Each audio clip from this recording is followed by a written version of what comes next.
Je pensais qu'en grandissant, les choses deviendraient plus stables. Mais en réalité, même en vieillissant, nous hésitons toujours face au choix et sommes facilement ébranlés par de petites émotions. Vivant dans une société pleine de complexité, notre structure psychologique, habituée à la simplicité initiale, se perd facilement. Ainsi, le sentiment de se perdre n'est pas étrange, mais au contraire, une réaction tout à fait naturelle. Ce qui est vraiment important, c'est la façon dont nous accueillons cette période. Il suffit de changer un peu l'orientation de nos émotions pour que notre esprit s'allège considérablement. Lorsque nous nous concentrons sur ce que nous pouvons faire dans le présent, au lieu de nous noyer dans le passé, nous pouvons alors avancer pas à notre propre rythme. Le livre que je souhaite présenter aujourd'hui explore les questions de la vie, du bonheur, du sentiment d'infériorité, jusqu'au flux des souvenirs et des émotions, nous aidant à aborder calmement et à trouver un chemin pour transformer sainement les émotions négatives qui nous épuisent en énergie positive. Ce livre s'appuie sur les citations célèbres des 3 plus grands psychologues du monde, Freud, Jung et Adler, pour aborder nos émotions négatives et nos problèmes intérieurs, soulignant que même les adultes ont besoin de moments où ils se sentent perdus. Il n'y a pas de solution absolue aux problèmes de la vie. Cependant, en appliquant les idées de ce livre à sa propre situation, chacun peut trouver la voie la plus utile pour lui-même. Alors, maintenant, tournons ensemble quelques pages du livre. Je vous souhaite un excellent moment. N'oubliez pas de vous abonner et d'aimer. Je pensais qu'en grandissant, le bonheur se rapprocherait. Alors, êtes-vous heureux en ce moment? Ou malheureux? Ceux qui peuvent répondre clairement et catégoriquement « je suis heureux » ou « je suis malheureux » sont peut-être ceux qui se sentent rarement perdus. Car la plupart des gens auront du mal à répondre immédiatement à la question du bonheur. Ou du malheur. Certains pourraient répondre « comme il y a des jours ensoleillés et des jours pluvieux, la vie a aussi ses moments de bonheur et ses moments de malheur ». D'autres rétorqueront « cela ne dépend-il pas de la façon dont vous définissez le bonheur ?» Et il n'y a pas non plus peu de gens qui expriment de forts doutes quant au bonheur, estimant que la recherche du bonheur dans la vie, dès le départ, est absurde. Ces personnes croient souvent que le malheur commence dès l'instant où nous définissons le bonheur. Ainsi, en commençant à parler de bonheur, la discussion peut s'éterniser jusqu'à tard dans la nuit sans fin. Il est certain qu'en ce moment, certains ont déjà mal à la tête, n'est-ce pas? Cependant, quelles que soient les théories ou les points de vue, au plus profond de notre âme, nous recherchons toujours le bonheur, où que nous soyons, à tout moment. La société moderne est un monde complet et riche à bien des égards. Au moins, l'être humain, en tant qu'organisme, ne fait plus face à une menace majeure pour sa survie. Si la nature de la survie n'est plus menacée, alors la satisfaction des besoins pour vivre une vie significative et digne d'être vécue devient notre prochain objectif. C'est pourquoi nous aspirons à quelque chose de plus que la simple survie dans la vie, et nous cherchons cela pour embellir notre existence. Et cette vie ainsi colorée, nous l'appelons bonheur. Alors, cherchez-vous le bonheur? Oui, bien sûr, j'aspire aussi intensément au bonheur. Beaucoup de gens viennent en consultation et s'attendent à ce que je les aide à trouver le bonheur. Bien que j'hésite un peu à généraliser l'histoire de chacun, je tiens tout de même à souligner que l'être humain est un organisme en quête de bonheur. Le chemin pour trouver le bonheur est en fait très simple, si l'on suit seulement ces 2 petites règles dans son esprit. N'importe qui peut être heureux immédiatement, garder une distance suffisante avec ce qui entrave le bonheur et rester proche de ce qui apporte un sentiment de bonheur. Je l'affirme, le seul raccourci vers le bonheur réside dans ces 2 choses. Cependant, il ne semble pas y avoir beaucoup de gens qui pratiquent cela. Vous êtes-vous déjà senti avoir perdu le bonheur? La méthode est pourtant si simple et claire. Pourquoi tant de gens ne peuvent-ils pas la mettre en pratique et restent-ils éloignés du bonheur? La raison en est que l'esprit et le cerveau humain sont trop complexes, nous faisant constamment commettre des erreurs à chaque instant.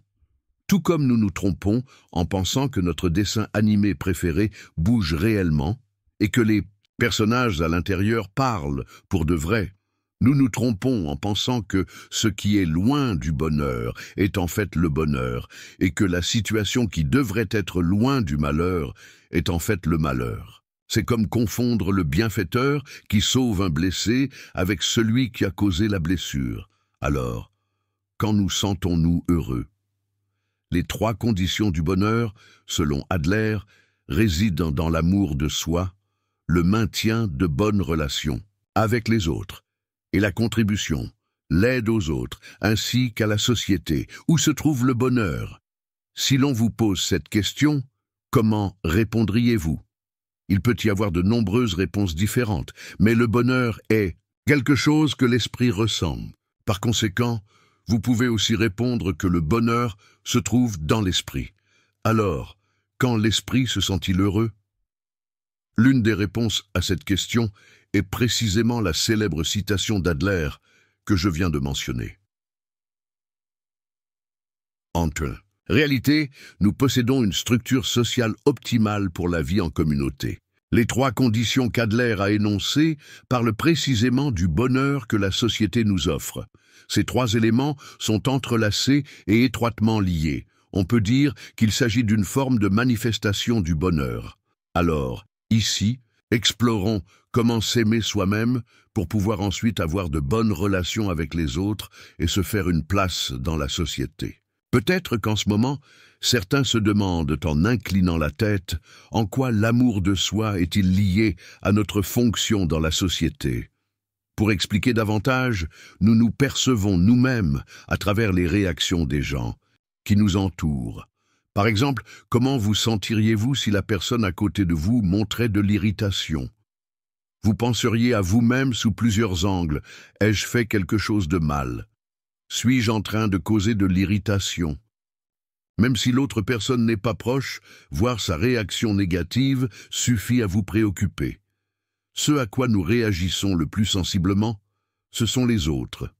Plus précisément, notre cerveau réagit extrêmement sensiblement aux réactions des autres.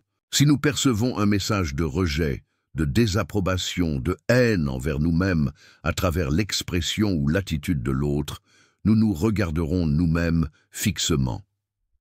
À ce moment-là, la plupart des gens tendent vers une auto-attention négative du genre « quelqu'un a sûrement fait la grimace à cause de moi ».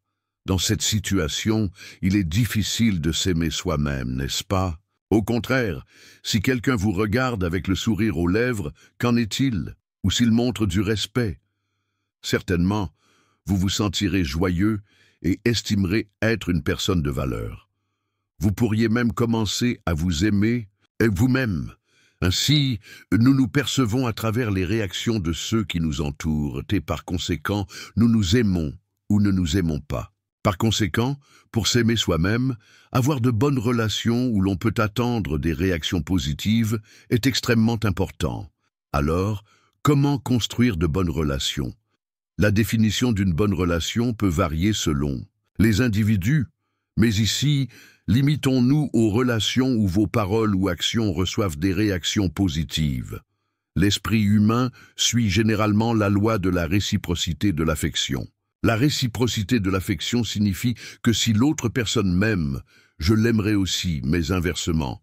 Si elle me déteste, je la détesterai aussi. C'est un principe de l'esprit très simple et clair. Quand vous étiez enfant, aviez-vous un enseignant qui vous aimait? Vous aimiez aussi cet enseignant et vous y étiez attaché, n'est-ce pas? C'est cela la réciprocité de l'affection. À ce stade, l'expression de l'affection ne se limite pas seulement au compliment ou à l'approbation. L'attitude de volonté d'aider les autres est une expression claire de l'affection.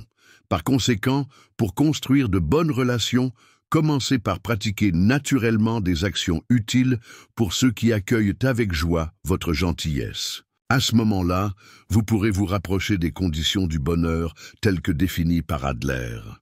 Si vous sentez que la vie est vraiment dénuée de sens et vide, Adler dit qu'il est difficile d'atteindre un véritable développement sans la mort. L'apparition soudaine du mot « mort » peut surprendre beaucoup de gens. Mais vous n'avez pas à avoir peur. La mort ici n'est qu'une métaphore à la manière d'Adler. Cependant, si vous souhaitez être plein de motivation, réfléchissez attentivement à cette phrase. Elle cache le secret de notre évolution des mammifères primitifs à l'espèce humaine. Réfléchissons à cela en relation avec l'histoire de la motivation. La motivation est un besoin lié à l'instinct de survie. Lorsque la motivation est satisfaite, l'instinct de survie nous murmure à l'oreille qu'il n'est plus nécessaire de faire quoi que ce soit d'autre. Cela signifie que le statu quo est suffisant et que vous n'avez qu'à profiter de l'état de satisfaction. Cependant, avec le simple instinct de survie animale, nous ne pouvons pas avoir une vie qui vaille la peine d'être vécue au sens propre de l'être humain. Au cours de notre évolution en tant qu'êtres humains, nous avons acquis des besoins de niveau supérieur. Les besoins supérieurs de l'être humain sont le désir d'être respecté, d'être estimé et l'aspiration à avoir sa propre histoire. Ces besoins ont façonné notre nature humaine, mais la réalisation de ces besoins n'est pas facile du tout, simplement parce que nous ne pouvons pas satisfaire ces besoins sociaux seuls. Par exemple, pour obtenir le respect et l'estime, les membres de la société doivent reconnaître votre valeur. Et la scène de l'histoire du moi doit nécessairement être la société. En résumé, les besoins humains sont comblés par l'interaction avec la société. Inversement, si la relation avec la société n'est pas bonne, ces besoins sont difficiles à satisfaire. De plus, lorsque les besoins ne sont pas satisfaits, nous ressentons une profonde souffrance. Le cerveau que nos ancêtres ont formé au cours de l'évolution du singe à l'homme crée la douleur du vide si nous n'obtenons pas le respect, l'estime et notre propre histoire. Ces besoins de nature humaine sont connectés à la société. Par conséquent, les résoudre s'accompagne parfois de souffrance. Vous pourriez objecter, l'évolution cause-t-elle de la souffrance? L'évolution n'est-elle pas un changement pour le mieux? Mais ce n'est pas nécessairement le cas. Il existe certainement des douleurs de transformation que nous devons ressentir parce que nous avons évolué. D'autre part, la motivation a été plus facile à satisfaire au cours de l'évolution. Comme on l'a vu dans l'histoire de la soif de bière, retenir de boire de l'eau pour augmenter la motivation multipliera la satisfaction une fois qu'elle sera satisfaite. De plus, il y a aussi des gens qui se sentent satisfaits uniquement avec la motivation. En fait, la satisfaction lorsque la motivation est répondue peut temporairement apaiser le sentiment de vide. Par conséquent, il y a aussi des gens qui s'accrochent à la satisfaction de la motivation pour échapper au vide. J'appelle des choses comme l'alcool, le tabac, manger trop de glucides, les lieux de divertissement qui apportent un plaisir momentané, les jeux ou hobbies qui stimulent l'instinct de survie ou la puissance, le jeu, la prostitution ou l'industrie du sexe des jouets dans le monde de la motivation. Il est certain qu'il y a aussi des gens qui se laissent entraîner par ces plaisirs. Si cela reste dans les limites permises par la loi et la conscience, la recherche de plaisir à travers le divertissement est aussi une voie. En fait, cela peut même être une forme de bonheur. Cependant, nous ne devons absolument pas abandonner nos besoins de nature humaine. Car bien que nous puissions temporairement échapper à la faim de l'âme, nous ne pouvons jamais renoncer à notre nature humaine. En réalité, pour satisfaire la motivation, nous avons besoin de force physique et parfois, essayer de satisfaire la motivation nuit à la santé. Par conséquent, après la quarantaine, nous rencontrons aussi des difficultés à satisfaire ces motivations animales. À ce moment-là, même la manière d'échapper au vide n'existe plus. Les personnes d'âge mûr qui ne peuvent rien pour combler le vide de leur âme viennent souvent à mon cabinet de consultation. Elles s'assoient devant moi avec un visage empreint d'une profonde souffrance, à la fois en colère et en pleurs à cause du sentiment de vide qui pénètre jusqu'aux os. Alors, comment éviter d'être poussé dans une situation aussi terrible? Il n'y a qu'une seule réponse. Ne fuyez pas le vide, affrontez-le. En d'autres, un terme, déclarer la mort temporaire au cerveau de mammifères primitifs qui est en nous et réveiller l'humanité. La satisfaction que l'humanité recherche est souvent difficile à atteindre. J'ai aussi traversé des jours de défaite et de découragement. Il y a aussi eu des moments où, au lieu d'être respecté, je ne recevais que des critiques et du mépris. Cependant, s'il vous plaît, n'abandonnez pas. L'humanité dans votre esprit est un cadeau de nos ancêtres qui ont réussi à évoluer. Par conséquent, vous pouvez aussi vivre une vie qui vaut la peine d'être vécue au vrai sens de l'être humain. Je me sens malheureux parce que je semble être inférieur aux autres. Adler dit « L'important n'est pas ce que vous avez entre les mains, mais la façon dont vous utilisez ce qui vous est donné. » Lisons à voix haute cette célèbre citation d'Adler. L'important n'est pas ce que vous avez entre les mains, mais la façon dont vous utilisez ce qui vous est donné. Cette phrase représente le cœur du guide sur la motivation. Dans un certain sens, on peut dire que c'est une maxime qui a clairement expliqué le vrai portrait de la motivation, car toute action ne peut être réalisée que dans les limites de ce qui nous est donné. C'est peut-être une vérité évidente que tout le monde connaît. Cependant, il y a une raison pour laquelle Adler a dû souligner cela. Même en étant une vérité évidente, la transformer en action n'est pas facile du tout. Pour faciliter la compréhension, essayons de comparer avec le sport, par exemple le volley-ball. Dans un match de volley-ball, les joueurs de grande taille ont un avantage évident dans les actions aériennes, comme frapper la balle fortement vers le camp adverse ou contrer l'attaque de l'adversaire. Les joueurs de petite taille, même en essayant de sauter aussi haut que possible, ont du mal à contribuer à l'équipe par leurs compétences en saut. Cependant, il y a aussi des situations désavantageuses pour les joueurs de grande taille. Les balles basses, que les joueurs de grande taille ont du mal à attraper, peuvent être facilement gérées par les joueurs de petite taille. De plus, ayant un corps plus petit, ils peuvent changer de direction avec de petits mouvements. Perdant moins de temps que les joueurs de grande taille, ils peuvent effectuer des mouvements agiles librement. Par conséquent, dans les actions de défense, où la victoire est souvent décidée en seulement 0,01 secondes, lorsque la balle est près du sol, les joueurs de petite taille ont un très grand avantage. En résumé, il existe certainement des actions de jeu qui ne sont avantageuses que pour les joueurs de petite taille. Littéralement, c'est un exemple typique de l'utilisation efficace des forces données. Cependant, il y a un problème. Il faudrait peut-être l'appeler les feux de la rampe. Les frappes puissantes, les contres à couper le souffle qui créent, les actions aériennes, spectaculaires, sont les points forts du volley-ball.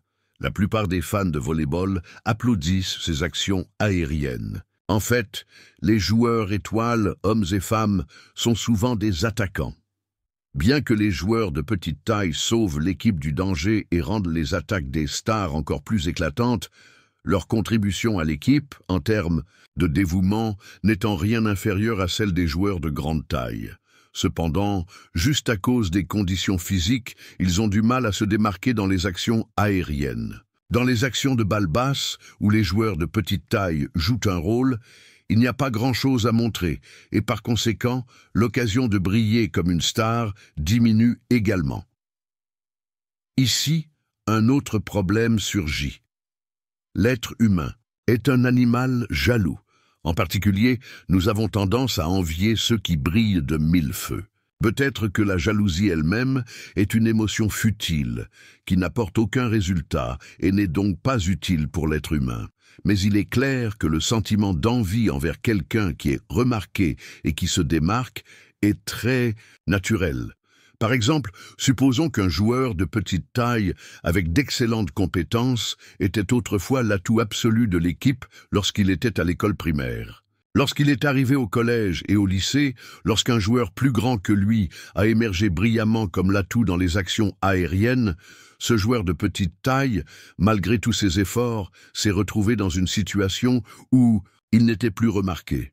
Si le respect et l'estime qu'il aurait dû recevoir et l'histoire d'un atout pour la simple raison d'être petit lui ont été enlevés par les joueurs plus grands, alors le sentiment de frustration, de tristesse et un esprit sombre tourmenteront. Si l'adversaire est un coéquipier avec lequel on est proche depuis longtemps, le sentiment d'inconfort augmente encore plus. Cependant, peu importe à quel point nous sommes jaloux ou admiratifs, nous ne pouvons pas changer. En particulier, au lieu d'envier les grandes stars, réfléchir à la manière dont nous pouvons contribuer à l'équipe avec notre propre taille et nos compétences apportera beaucoup plus d'efficacité et de sens. Maintenant, comprenez-vous pourquoi la citation d'Adler, qui semble évidente, est difficile à mettre en pratique. L'être humain, lorsqu'il désire ardemment ce qu'il n'a pas ou envie quelqu'un qui possède ce qu'il n'a pas, finit par ne pas pouvoir développer ses propres forces innées. Par conséquent, s'il vous plaît, concentrez-vous sur ce que vous avez. Je l'affirme, vous êtes plein de talent. Quand la solitude vous envahit, Freud dit que la solitude et l'isolement choisi par soi-même sont les meilleurs moyens de défense pour faire face aux conflits dans les relations humaines.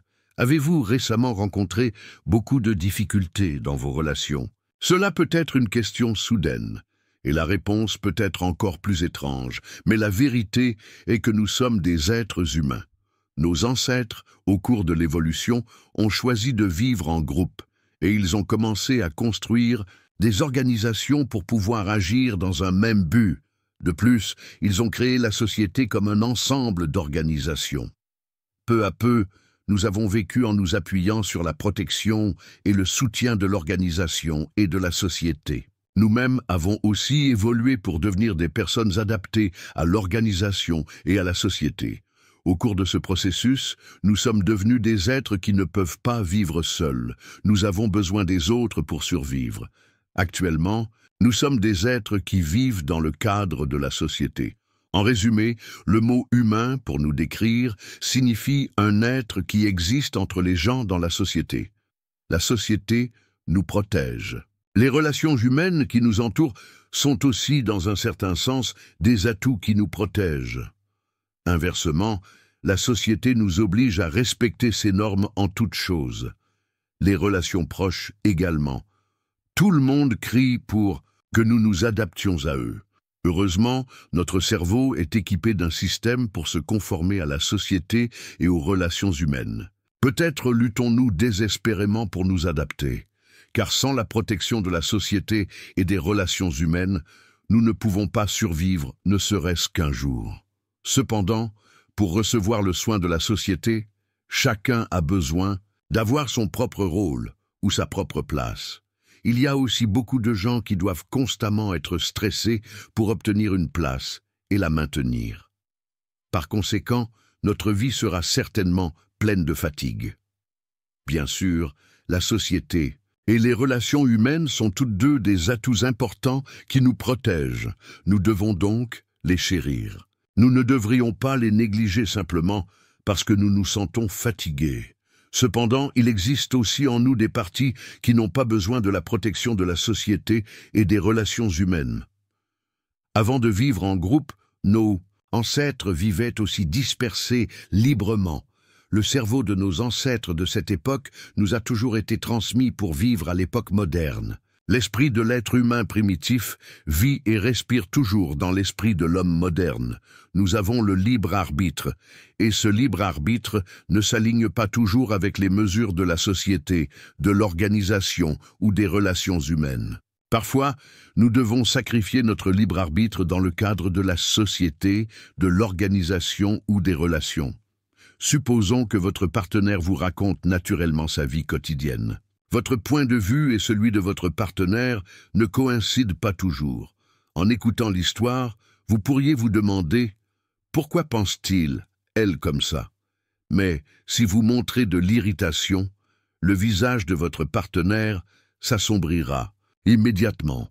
Elle pourrait aussi se plaindre à vous, et alors ni l'un ni l'autre ne se sentiront à l'aise. Pour éviter de telles situations désagréables, vous scellez votre libre arbitre et écoutez l'histoire de votre partenaire comme si de rien n'était. Cela arrive aussi fréquemment dans les relations avec les parents ou les supérieurs. Face à une telle situation, n'importe qui se sentirait mal à l'aise. Et parfois, le sentiment de solitude est une merveilleuse émotion qui aide à réduire la fatigue et à nous guérir. Le temps et l'espace où personne ne nuit à notre libre arbitre deviennent le meilleur remède pour l'esprit et le cerveau, épuisés par l'adaptation aux autres. L'être humain est un être qui doit vivre parmi les autres. Il faut peut-être du courage pour choisir soi-même des moments d'isolement. Bien sûr, étant humain, nous ne pouvons pas vivre isolés toute notre vie, mais quoi qu'il en soit, chérissez les moments passés seuls et chérissez votre propre existence. En même temps, prenez régulièrement du temps pour vous guérir afin d'être pleinement vous-même, quand on souffre de ne pas faire confiance aux autres. Adler dit « Les êtres humains sont obligés de se faire confiance parce qu'ils ne se comprennent pas. » Vous êtes-vous déjà demandé s'il fallait faire confiance à cette personne? En fait, je me pose aussi souvent cette question. Non, on dirait que je la pose tous les jours. Quand je commence à penser à la confiance, ma tête me fait à nouveau mal. En particulier, lorsque je suis perdu entre la confiance et la méfiance, les pensées dans ma tête s'enchaînent sans fin. Pourquoi nous demandons-nous s'il faut faire confiance aux autres? Dès le départ, quelle est la raison pour laquelle nous ne pouvons pas faire confiance aux autres correctement? En poursuivant cette question, nous faisons face à la proposition que les êtres humains ne se comprennent pas du tout. Parce que nous ne comprenons pas les autres, nous ne pouvons pas leur faire confiance, n'est-ce pas? À ce stade, vous pourriez vous demander en inclinant la tête, « Quoi? Ne suis-je pas en train de dire le contraire d'Adler? C'est exact. La vérité a été prouvée par les neurosciences. Les êtres humains ne font pas entièrement confiance aux autres, car ce sont des êtres qui ne se comprennent pas. Cependant, si l'on ne réfléchit pas attentivement à cette vérité, il est difficile de comprendre le sens profond des paroles d'Adler. Les relations humaines sont vraiment désagréables et complexes. Par conséquent, en me basant sur les paroles d'Adler, je vais d'abord résumer le cœur des relations humaines. Il peut y avoir des histoires compliquées, mais s'il vous plaît, lisez attentivement. Tout d'abord, en considérant l'anxiété. Quoi qu'il en soit, je ne peux pas faire confiance à cette personne. Cette méfiance et ce doute ne sont pas des actions sans fondement. En fait, nous sommes fréquemment trahis dans la vie. Une trahison relativement légère peut être mentionnée comme les rumeurs, la médisance.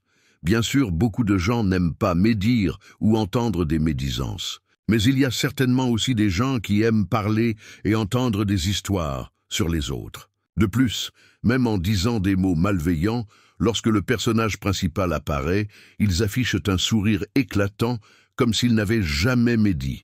Le comportement de trahison sous forme de médisance se produit très subtilement. Pour revenir à l'histoire de la trahison, il existe des actes de trahison plus graves que les rumeurs. Il y a des actes de trahison qui causent des blessures graves, mais aussi des actes de trahison proches d'une erreur, qui ne causent pas de préjudice réel. Quoi qu'il en soit, c'est un monde plein de trahison. Quand je dis cela, peut-être quand, ce moment même, quelqu'un est en train de me poignarder dans le dos sans que je le sache. Si je connaissais la vérité, mon esprit exploserait. Nous, les êtres humains, en tant qu'êtres sociaux, avons acquis un cerveau qui réagit de manière sensible aux autres. Par conséquent, lorsque nous percevons un acte de trahison, nous devons supporter une très grande souffrance mentale. Cette blessure peut être si grande qu'elle est susceptible de nous donner envie d'abandonner la vie.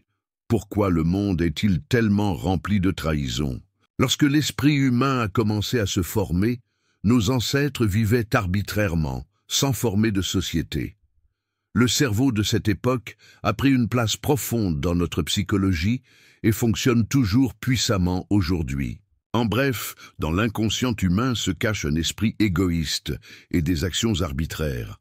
Par conséquent, parfois, le désir secret de faire selon sa propre volonté, qu'il soit tangible ou intangible, surgit soudainement.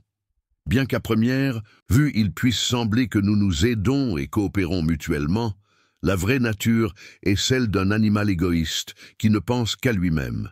Que ce problème soit juste ou faux, c'est la vérité sur l'existence humaine. Par exemple, n'importe qui essaiera de protéger ses biens, même au prix d'abandonner les voisins avec qui ils s'entendaient bien depuis longtemps, si eux-mêmes, leurs biens ou leur famille sont en danger. C'est la nature humaine. En conséquence, lorsque les êtres humains établissent des relations, Ils se sentent naturellement irrités ou mal à l'aise. Il est difficile d'éliminer complètement le comportement de trahison. Les êtres humains coexistent en causant de l'inconfort aux autres et en se trahissant mutuellement, plus ou moins. Oui, vivre ensemble, c'est-à-dire la symbiose, peut en soi être une source d'inconfort mutuel. Mais pourquoi Adler a-t-il dit que nous sommes obligés de nous faire confiance? Nous allons explorer ensemble cette réponse en détail dans la section suivante. Quand vous pensez que seuls les méchants profitent, Adler dit « Vous pouvez vous faire une place en aidant les autres ». Dans la section précédente, en parlant de ragots, j'ai présenté une vérité sombre. Les êtres humains sont intrinsèquement des êtres qui se causent de l'inconfort et se trahissent mutuellement. Peut-être que pas mal de gens ont aimé médire insouciamment sans jamais considérer cela comme un acte de trahison. En fait, en médisant sur quelqu'un, nous avons tendance à penser que nous avons raison. En nous prétendant moraux, nous ressentons de la joie à affirmer « je suis bon, les autres sont mauvais ». La plaisanterie, le malheur des autres fait notre bonheur, a été prouvé par les neurosciences. Le comportement de médisance envers les autres est, dans un certain sens, rendre quelqu'un malheureux. Par conséquent, il y a aussi des gens qui aiment médire parce qu'ils sentent que cela aide à soulager le stress. De plus, l'attitude de parler des mauvais points, des points à noter chez quelqu'un, est aussi considérée comme un signe que vous les considérez comme étant de votre côté. Cela semble être un partage d'informations utiles. Donc, dans cette situation, la médisance peut être considérée comme un cadeau. Même si la réalité n'est que manipulation d'informations, l'efficacité des rumeurs qui semblent vraies est très grande. Si l'on utilise les rumeurs habilement, on peut même créer un environnement pour renforcer les forces alliées. C'est une situation si absurde qu'on a envie de secouer la tête vigoureusement en entendant dire que l'on peut renforcer son camp par le comportement de trahison appelé médisance. Mais aujourd'hui, vous voyez toujours de tels cas absurdes, n'est-ce pas? Vraiment, vu depuis le cabinet de consultation, ce monde semble plein de choses absurdes et injustes. Les cas de harcèlement collectif dans les classes de primaire ou les réunions de parents, les luttes de pouvoir dans les grandes organisations comme les entreprises, les guerres sanglantes pour les biens entre membres de la famille. Il existe d'innombrables cas où ceux qui utilisent habilement les rumeurs obtiennent une position plus avantageuse. Si l'on ne regarde que cet aspect, on a envie de crier que l'existence humaine est vraiment stupide et mauvaise. Mais ce n'est pas une question de bien ou de mal. Peu importe comment quelqu'un l'évalue, c'est la vérité sur l'être humain. Que les gens s'entendent bien n'est pas la vraie nature humaine. Piller, insulter et se trahir mutuellement est la vérité sur l'être humain, c'est notre instinct. Face à cette vérité nue, vous pourriez vous sentir dégoûté par la vie humaine. Jusqu'à présent, je n'ai mis l'accent que sur le côté sombre du monde humain, mais ne vous inquiétez pas trop. Ce monde n'est certainement pas le paradis, mais ce n'est pas non plus l'enfer. Le monde dans lequel nous vivons est un endroit intéressant car il y a un mélange suffisant de côté clair et de côté sombre. Par exemple, une personne qui aime trop médire peut devenir le personnage principal de rumeurs inverses, avec la question « ce gars parle trop des autres, n'est-ce pas ?» Comme le principe « ce qui monte doit descendre » et le dicton « les arrogants ne peuvent pas durer longtemps », les circonstances changent constamment, qu'on le veuille ou non. Alors pourquoi les circonstances ne sont-elles pas fixes, mais changent-elles? Et constamment, l'indice pour cette question a été introduit dans la section précédente. La raison pour laquelle vous pouvez avoir un avantage en utilisant les rumeurs est que les rumeurs fonctionnent comme un cadeau. C'est-à-dire parce que cela semble jouer un rôle utile qui apporte du bonheur à quelqu'un, même ceux qui sont habiles à médire peuvent devenir célèbres et obtenir une position avantageuse. En résumé, ce n'est pas grâce aux rumeurs que vous êtes reconnu par la société et que vous prenez le dessus. La compétence de transformer les rumeurs en cadeaux n'est qu'une question secondaire. Ce qui est important, c'est que vous pouvez rendre quelqu'un heureux avec un cadeau. C'est alors que vous êtes aimé et que vous prenez le dessus. Inversement, si vous créez une situation où personne n'est heureux, mais au contraire tout le monde est malheureux, c'est le moment où vous perdez votre place dans le monde humain. En d'autres termes, ceux qui ne savent que médire ou qui ne désirent ardemment que leur propre position finiront par perdre leur place et devront partir. En conséquence, il ne reste que ceux qui peuvent apporter du bonheur aux autres, ceux qui se dévouent pour les autres. Même pendant la période de transition, le côté sombre peut être proéminent, mais le vainqueur final est celui qui contribue aux autres. En disant l'inverse de la citation d'Adler, vous pouvez vous faire une place en aidant les autres. On peut comprendre que celui qui peut se faire une place dans la société est celui qui aide les autres. Beaucoup de gens existent dans ce monde pour cette raison. Si votre esprit est blessé à cause de quelques personnes qui ne sont pas ainsi, alors il n'y a rien de plus regrettable que cela. Explorons ensemble la réponse à la question « Pourquoi ?» Les êtres humains sont obligés de se faire confiance mutuellement, le bonheur sans se perdre soi-même. Adler dit « Le voleur, le tyran, le fuyard ne peuvent jamais être heureux. Peut-être ne pensez-vous qu'à vous-même. » Basé sur les sujets discutés précédemment, comprenez-vous le sens de cette citation? Cette fois-ci, essayons de penser d'un autre point de vue. Le point de vue que je souhaite explorer est où se trouve réellement le bonheur? Si je vous posais la même question, comment répondriez-vous? Il y aurait certainement de nombreuses réponses diverses sous différents angles. Dès très longtemps auparavant, de grands philosophes comme Socrate ont aussi cherché la réponse à cette question sous de nombreux aspects.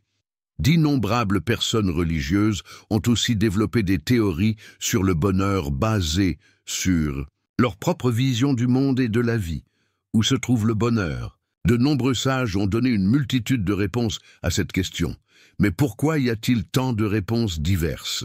Le cerveau humain est programmé pour rechercher le bonheur. Par conséquent, n'importe qui s'intéresse aux théories sur le bonheur, ce qui a amené les scientifiques, des scientifiques aux philosophes de nombreux domaines différents, à étudier et à proposer des milliers de théories sur le bonheur. Cependant, du point de vue des psychologues comme Adler, Freud, Jung et des scientifiques étudiant l'esprit et le cerveau comme moi, la réponse est unique. Le bonheur est dans l'esprit. Initialement, le bonheur est un signal indiquant « je suis dans un état propice à la survie ». Pour le dire un peu sèchement, c'est une information émise par l'esprit. Par conséquent, la réponse « dans l'esprit » est peut-être évidente. Alors, dans quelle situation nous, êtres humains, sentons-nous être dans un état propice à la survie? Le cœur de la réponse est précisément le moment où l'on obtient une place stable dans le monde, c'est-à-dire un endroit où l'on est respecté. Empruntant l'expression de la section précédente, on peut dire que c'est une position avantageuse, une place. La conclusion est que le bonheur existe dans l'esprit de chaque personne, et le point de départ du bonheur est l'état d'être protégé par la société dans sa propre situation. Cependant, l'être humain est un amas de désirs. Il y a donc aussi des gens qui ne sont pas satisfaits seulement avec cela. Certains poursuivront certainement de nouveaux défis, même au prix de choisir le malheur de perdre leur place, car ils se sentent trop étouffés à devoir suivre le soin de la société. Inversement, si une position qui doit toujours faire face à des défis apporte du stress, alors chercher un endroit stable qui convient à soi-même, même en perdant temporairement la position actuelle, peut apporter plus de bonheur à long terme. En d'autres termes, le point de départ du bonheur est le même pour tout le monde, mais l'état de bonheur maximisé diffère selon chaque individu. Comme le dicton, le chemin vers le bonheur ne se connaît qu'en l'expérimentant soi-même, le bonheur des autres ne doit pas nécessairement ressembler à la forme de bonheur que vous désirez. La nature humaine est arbitraire, donc forcer ou être forcé n'est pas une bonne chose. Si vous ne trouvez pas la forme de bonheur qui vous convient, vous serez malheureux. La question importante est de savoir si ce moi contribue aux autres et à la société. Par exemple, si une personne qui est dans une position nécessitant des défis ne relève pas de défis, mais se contente de sa situation, c'est un comportement d'évitement de son rôle. Au lieu de contribuer à la société, il cause des ennuis à ceux qui les entourent. En conséquence, le moi qui ne pense qu'à lui-même dominera l'environnement environnant. Lorsque cette situation se produit, leur place se rétrécira, perdant même le point de départ du bonheur. Inversement, si le fait de se conformer aux soins de la société est précisément le moi qu'ils poursuivent, et qu'en même temps cela apporte de la joie aux autres, alors cette personne peut atteindre le point de départ du bonheur. Parce qu'ils peuvent vivre fidèlement à eux-mêmes, le sentiment de bonheur augmente également en conséquence. Ainsi, la relation entre les relations humaines et le bonheur, ainsi que le vrai sens de la célèbre citation selon laquelle « Nous sommes obligés de nous faire confiance mutuellement » semble devenir progressivement plus clair. La vidéo d'aujourd'hui s'arrête ici. Je vous souhaite un moment chaleureux et agréable.